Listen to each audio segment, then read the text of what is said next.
भारत हिंदू राष्ट्र नहीं हो जाएगा, हम तब तक यात्राएं निकालेंगे। ये लोग इस मुल्क को हिंदू राष्ट्र बनाना चाहते हैं और हिंदू राष्ट्र बनाने वालों के सामने डॉक्टर अंबेडकर ने एक वाक्य लिखा था।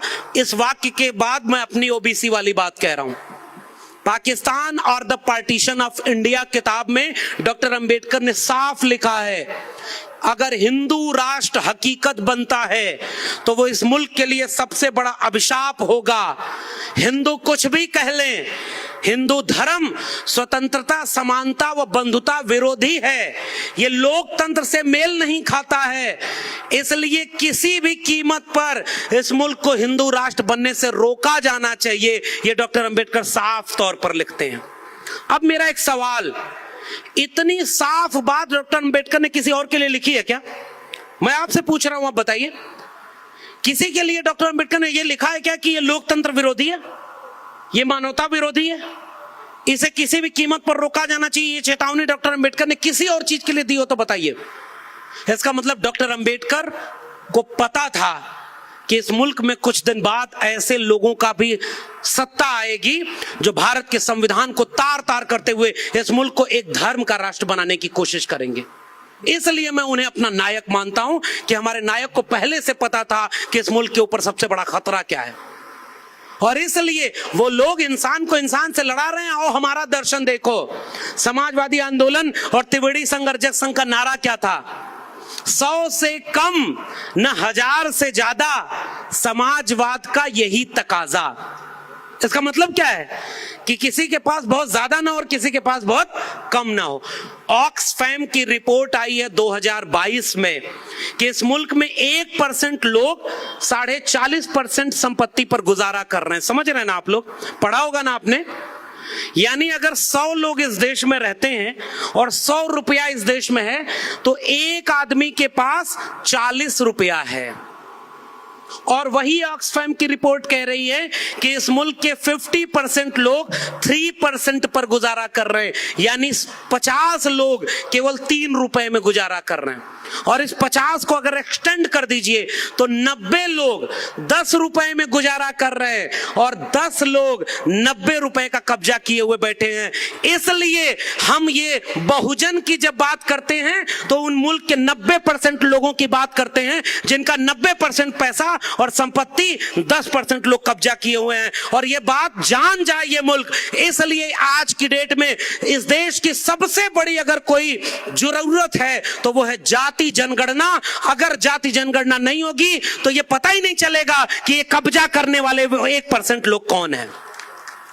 और इसलिए मैं आपको धन्यवाद देता हूं कि आपने अपने विषय में मुझे जाति जनगणना पर बोलने के लिए कहा है। भाई हम भी तो जानना चाहते हैं कि मेरे मुल्क का वो एक आदमी कौन है जो 40% कब्जा कर लिया। कहीं वो वही तो नहीं जो पैसा लेकर विदेश भाग गया और जब वो भाग रहा था तो चौकीदार सो रहा था। आखिर चौकीदार किसकी चौकीदारी कर रहा था? नीरव मोदी, ललित मोदी, विजय माल्या, इनमें कोई भी, चंद्रपुर के लोगों, एक बड़ी गंभीर बात आपसे कह रहा हूं, इस मुल्क में अगर किसी शेड्यूल कास्ट, शेड्यूल ट्राइब और ओबीसी कोई व्यक्ति इंजीनियर बन गया और उसने एक गलती कर दी तो इस मुल्क के पढ़े लिखे लोगों ने रिजर्वेशन को गालियां दी हैं। बताइए मैं गलत कह रहा हूं कि सही कह रहा हूं? बताइए गालियां दी कि नहीं? अगर एक SC ST OBC व्यक्ति से गलती हो जाए, एक डॉक्टर ने गलती की तो उन्होंने कहा ये शेड्यूल कास्ट, शेड्यूल ट्राइब और ओबीसी के लोग मेरिट नहीं होती है, ये रिजर्वेशन से आए हैं, ये ऐसे होते ही हैं, और हमारे लोगों को गालियां दी। कल्पना करिए ये देश को लूट कर जो विदेश भाग गए, इनमें अगर एक भी SC ST OBC होता तो ये हमारे लोगों का जीना हराम कर देते। ये सारे तो वही हैं जो मुखत से जाए थे ब्राह्मण, बाहुर नाम क्षत्रिय। हमारे लोग लूटने वाले नहीं है। और उन्हें कौन बचा रहा है? ये विदेश भाग गए, ये लोग कौन हैं और किसका पैसा लेकर भाग गए? वो बेच रहे हैं भारत को। अब आइए कंटेम्पररी इंडिया की बात करते हैं। और एक ओबीसी प्रधानमंत्री, अरे भाई 75 साल में इस देश को प्रधानमंत्री कोई मिला तो उसने अपनी जाति क्यों बताई? इस देश के शेड्यूल कास्ट, शेड्यूल ट्राइब को एक अपमान और झेलना पड़ता है कि नहीं? वो हमारे ऊपर तोहमत लगाते हैं कि हम जातिवादी लोग हैं, हम जातिवाद करते हैं। बताइए सही कह रहा हूं गलत कह रहा हूं? वो हमें जातिवादी कहते हैं ना। ये बताओ कि गुजरात का मुख्यमंत्री रहने तक तुमने अपनी जाति नहीं बताई थी ना, और जब तुम्हें प्रधानमंत्री बनना हुआ तो दोनों हाथ फैलाकर कहे कि मैं ओबीसी मां का बेटा हूं, मुझे ओबीसी लोगों वोट दे दो, और ओबीसी लोग कहे कि अरे बेचारा चाय बेचने वाला, अब इसको हम प्रधानमंत्री बनाएंगे। कितना प्यारा नारा दिया था, वो बेच रहे हैं भारत को, मैं चैन से कैसे सो जाऊं, वो लूट रहे हैं भारत को, मैं चैन से कैसे रह जाऊं, सौगंध मुझे इस मिट्टी की, मैं देश नहीं बिकने दूंगा। और आप सब ओबीसी लोग उनको वोट दे दिए, और उसके बाद वो चौकीदार शुरू किया, पहले रेल बेच दिया, किस प्लेटफॉर्म पर चाय बेची नहीं पता, किस ट्रेन में चाय बेची नहीं पता, उसे चाय बेचते किसी ने नहीं देखा, लेकिन उसके भक्त सब मान लेते हैं कि हाँ चाय बेचा, और वो रेल बेच दिया, देश बेच दिया, और उसके भक्त कहते हैं कहां कुछ बिक रहा है, अच्छे दिन तो आ गए हैं। उसने वो बारी बारी बेचना शुरू किया। बताओ चंद्रपुर के लोगों, आप सबसे जागरूक लोग हो इस देश में, सबसे ज्यादा अगर कोई शेड्यूल कास्ट और शेड्यूल ट्राइब का कर्मचारी है तो वो सबसे बड़ा सरकारी संस्थान कौन है? रेलवे है कि नहीं? सबसे ज्यादा कर्मचारी आपके रेलवे में थे ना, और रेलवे को बेचने का मतलब समझ रहे हैं? वो आपके जितने लोगों को नौकरी मिली थी सबकी नौकरी खत्म, रेल बिक गई, बैंक बिक गया, LIC बिक गई, और नवरत्न कंपनियां बिक गई, BSNL बिक गया, सारा बारी बारी करते बेचते चले जा रहे। और उसके बाद उस फकीर ने एक बात कह दी है कि मेरा क्या है जी, मैं तो फकीर आदमी हूं, झोला लेके चल दूंगा। चंद्रपुर के लोगों, मैं आपसे पूछने आया हूं, हमारे आपके बच्चों का क्या होगा अगर ये सारा कुछ बिक गया तो? ये सवाल हमारा है कि नहीं? उस झोले में वो फकीर क्या क्या भर रहा है? मैं एक बात कहने आया हूं, वो शिक्षा को भर रहा है। मैं दिल्ली विश्वविद्यालय का एक प्रोफेसर, ठेके पर प्रोफेसर हूं, आज हूं कल नहीं रहूंगा, कोई भरोसा नहीं है, कुछ भी स्थायी नहीं है इस देश में। और वो शिक्षा को कैसे बेच रहा है, एक वाक्य में समझिएगा, और तब मैं मंडल कमीशन पर आता हूं।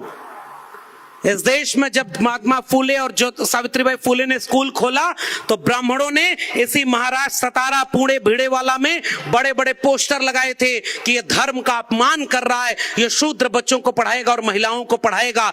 तुम्हारा कैसा धर्म जिसमें हमें इंसान ही नहीं समझा गया और हमें पढ़ने से रोका गया? वो धर्म हमारा था क्या? वो भगवान अगर हमारा था तो वो मूर्ति से बाहर आकर क्यों नहीं कहा ब्राह्मण को कि ये शूद्र भी हमारा है, इसको पढ़ने का हक चाहिए? और अगर तुम्हारे भगवान ने हमें पढ़ने का हक नहीं दिलाया तो वो भगवान हमारा कैसे हुआ? और भारत के लोग तो कहते हैं फूले और अंबेडकर हमारे लिए उससे बढ़कर हैं जिन्होंने हमारे हाथ में कलम और किताब पकड़ाई है, इसलिए हम उन्हें अपना नायक मानते हैं। और वो स्कूल खोलना एक क्रांति थी। और उसके बाद आजादी के बाद नए लोग जब पढ़ना शुरू किए तो रिजर्वेशन लागू नहीं किया। 2019 तक। अब आइए मैं इस ओबीसी प्रधानमंत्री के सामने ओबीसी की बात रखता हूं। दोनों हाथ फैला करके उसने कहा ना कि मैं ओबीसी मां का बेटा हूं। उसने कहा ना कि कैबिनेट में मैंने 27% ओबीसी मंत्री बना दिए। 14 अप्रैल आ रहा है और कल देखिएगा वो फकीर बाबा साहब की मूर्ति पर माला पहनाएंगे। वो लोग बाबा साहब की मूर्ति पर भी माला पहनाएंगे और झुक करके कहेंगे कि मैं आज प्रधानमंत्री हूं तो बाबा साहब की वजह से हूं। और जैसे ही मूर्ति की तरफ से हटेंगे पहला काम ये करेंगे कि देखो कुछ और ऐसा बेचने से रह तो नहीं गया जिससे अंबेडकर के सपनों का भारत न बन जाए कहीं। कैसे, वो मैं आपको बता रहा हूं। शिक्षा बेचना इस मुल्क को बर्बाद करना है। और नई शिक्षा नीति 2020 कहती है कि 40% सिलेबस ऑनलाइन मोड में होना चाहिए। 40% सिलेबस अगर ऑनलाइन मोड में हो गया तो 40% टीचर कॉन्ट्रैक्ट पर हो गए कि नहीं, प्रोफेसर कॉन्ट्रैक्ट पर हो गए कि नहीं।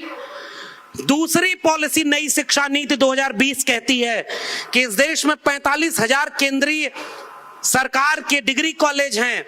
अगले 20 साल में हम उन्हें क्लोजर और मर्जर की पॉलिसी के तहत 15,000 डिग्री कॉलेज कर देंगे।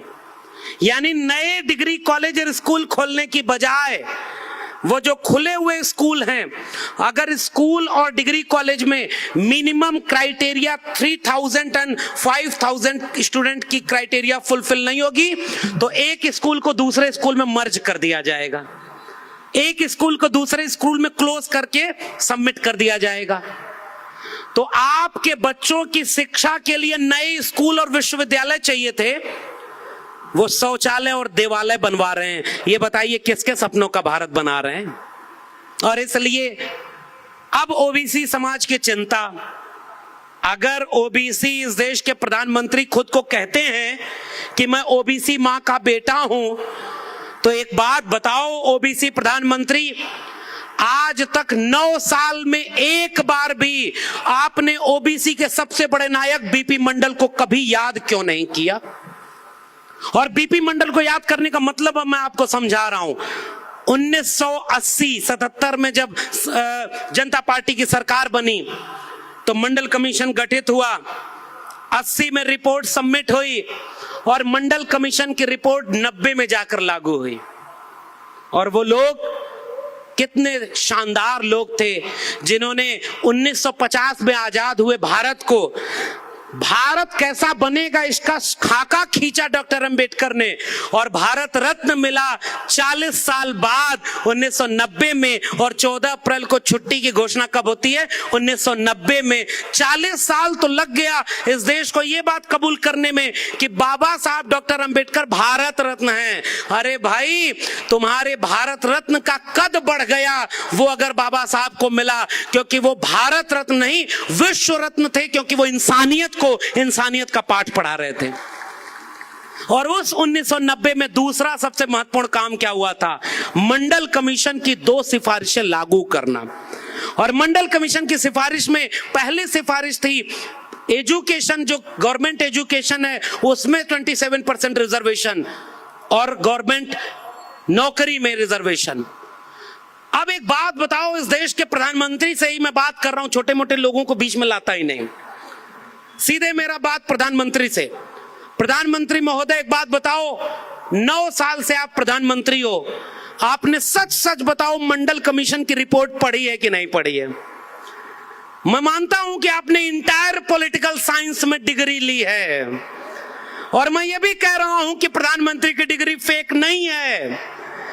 जब कंप्यूटर में वो फॉन्ट नहीं आया था तब भी उनकी उस फॉन्ट में डिग्री बन गई। मैं प्रधानमंत्री पर कोई सवाल नहीं पूछ रहा, मैं प्रधानमंत्री से एक सवाल कर रहा हूं, बताओ मंडल कमीशन की रिपोर्ट आपने पढ़ी है कि नहीं पढ़ी है? और अगर पढ़ी है तो बताओ उसमें लिखा है कि नहीं कि इस मुल्क के 52% आबादी, 52% लोग ओबीसी हैं, 3743 जातियां ओबीसी की हैं। और 1993 में जब इंदिरा साहनी जजमेंट के बाद यह नियम बना कि चूंकि अपर लिमिट सुप्रीम कोर्ट ने तय कर दी कि 50% से ज्यादा रिजर्वेशन ओबीसी को सब मिलाकर नहीं हो सकता, तो ओबीसी को रिजर्वेशन कितना मिला? जोर से बोलिए, कितना मिला? 27% मिला। और मंडल कमीशन की सिफारिश कह रही है अगर ओबीसी के साथ न्याय करना है तो इस रिजर्वेशन को उतना करना होगा जितनी ओबीसी की पॉपुलेशन है। लिखा है कि नहीं मंडल कमीशन में? अब इस देश के प्रधानमंत्री फकीर साहब मुझे जवाब दें, अगर आप ओबीसी के हितैषी हो तो जैसे ही आपने 10% सुदामा कोटा ईडब्ल्यूएस लागू कर दिया तो 50% अपर लिमिट खत्म हो गई कि नहीं हो गई? बताइए भाई जोर से। अगर 10% सुदामा कोटा समझ रहे हैं ना? सुदामा का कहानी जानते हैं? अरे वो एक गरीब ब्राह्मण एक गांव में रहा करता था। ब्राह्मण गरीब हुआ तो उसके नाम के आगे लिखा गया कि एक गरीब ब्राह्मण था। इस मुल्क के SC ST OBC 90% गरीब बनाए गए और कभी इस देश में उनके नाम के आगे गरीब नहीं लिखा गया, क्योंकि मान लिया गया था कि ये लोग तो ऐसे ही कंगाल लोग हैं। हमारे लिटरेचर में भी हमें अपमानित किया गया। तब मैं इस मुल्क के निजाम से पूछता हूं, अगर आपने 10% EWS रिजर्वेशन लागू कर दिया है तो आज इस देश के प्रधानमंत्री घोषणा करें कि ओबीसी की 52% आबादी को 52% रिजर्वेशन लागू करते हैं। अगर नहीं करते हो तो हम आपको फेक ओबीसी कहते रहेंगे। और अगर 52% रिजर्वेशन लागू नहीं कर रहे तो एक काम और कर लो, जरा गिन लो कि कितने ओबीसी हैं। भाई गिनती करोगे इस देश में कितनी भेड़ बकरियां हैं, आप गूगल करिए तो मिल जाएगा। इस देश में कितने पेड़ पौधे हैं, आप गूगल करिए तो मिल जाएगा। इस देश में कितने जानवर हैं, ये पता लगाइए तो मिल जाएगा। इस देश में कितने SC ST OBC, SC ST की तो गिनती होती है, कितने OBC और अपर कास्ट हैं, इसकी जानकारी इस देश को नहीं है। अब एक बात बताइए, जाति जनगणना का मतलब समझा रहा हूं। कुछ लोग कहते हैं कि जाति जनगणना अगर होगी तो जातिवाद बढ़ जाएगा। So cute logic. इस देश का बंटवारा धर्म के नाम पर हुआ कि नहीं हुआ? और 1951 से इस देश की जनगणना में धर्म गिना जाता है कि नहीं जाता है? बताइए जोर से, धर्म गिनते हैं कि नहीं? अरे भाई, जब तक तुमने धर्म के नाम पर दंगाई राजनीति शुरू नहीं की थी, तब तक इस देश में धर्म के नाम पर दंगे बहुत कम हुए। दंगे तो तब हुए जब तुमने धर्म की राजनीति शुरू की। गिनने से कोई दंगा और कोई बंटवारा नहीं होता। जैसे धर्म गिनते हो, जैसे भाषा गिनते हो, इस देश में भाषा के नाम पर राज्य बटे कि नहीं बटे? भाषा के नाम पर राज्य बटे और फिर भी भाषा गिनते हैं। धर्म के नाम पर देश बटा, फिर भी धर्म गिनते हैं। इंसान जाति के नाम पर बटा और वो जाति नहीं गिनते। ये धोखा है कि नहीं है? इसलिए हम कहते हैं कि जातियों के गिनने से जातिवाद नहीं बढ़ता, जातियों के न गिनने से जातिवाद बढ़ता है। क्योंकि रोहित वेमुला को जाति पूछ करके सांस्थानिक हत्या की गई। डॉक्टर पायल तड़वी, और अभी हाल का केस है महाराष्ट्र के लोगों, आप जानते हो कि दर्शन सोलंकी नाम का एक लड़का था ना, IIT में पढ़ता था ना। लोग कहते थे कि जब नया भारत बनेगा तो अपने आप जातियां खत्म हो जाएंगी। ये बताओ, सबसे अच्छे पढ़े लिखे लोग IIT में होंगे कि नहीं? सबसे अच्छे पढ़े लिखे लोग ये यूनिवर्सिटीज में होंगे कि नहीं? मैं दिल्ली विश्वविद्यालय में हूं और साफ कह रहा हूं, इंटरव्यू में नंबर देने में भी जाति देखी जाती है। इंटरव्यू और वाइवा में नंबर देने में जाति देखते हो, और उसके बाद जाति के नाम पर इतना जलील करते हो कि दर्शन सोलंकी की सांस्थानिक हत्या होती है। तुम जातियां नहीं गिन रहे हो, तब भी जातिवाद बढ़ रहा है। मेरा एक सुझाव इस देश के प्रधानमंत्री माने कि वो जाति जनगणना करा दो, और जितनी जिसकी संख्या भारी उसकी उतनी हिस्सेदारी करा दो। ये देखो, तुम्हें कहने की जरूरत नहीं पड़ेगी, जातिवाद खत्म हो जाएगा। बीमारी और हमारे ऊपर तोहमत। एक शेर पढ़ रहा हूं, हमी को दरिया पे जाने से रोकने वाले हमी से पानी का हिसाब मांगते हैं। कहते हैं कि हम मुल्क को कमजोर कर रहे हैं। OBC प्रधानमंत्री महोदय, एक और जवाब दो। अगर जातियां नहीं गिने तो देश के 45 केंद्रीय विश्वविद्यालयों में एक भी प्रोफेसर 2019 तक OBC का क्यों नहीं था? तुम कहते हो कि हमने राष्ट्रपति दलित बना दिए, हमने कैबिनेट मिनिस्टर दलित और OBC बना दिया, हमने देखो नई राष्ट्रपति पहली आदिवासी महिला बना दिया। हम कहते हैं थैंक यू माय डियर फकीर। लेकिन मैं पूछना चाहता हूं कि लेटरल एंट्री से जो 400 ज्वाइंट सेक्रेटरी तुमने बनाए, उसमें एक भी SC ST OBC क्यों नहीं है? हम तो ज्वाइंट सेक्रेटरी बनना चाहते हैं। तुम ये सांसद विधायक क्यों बना रहे हो? वो तो अपने दम पर बन जाएंगे।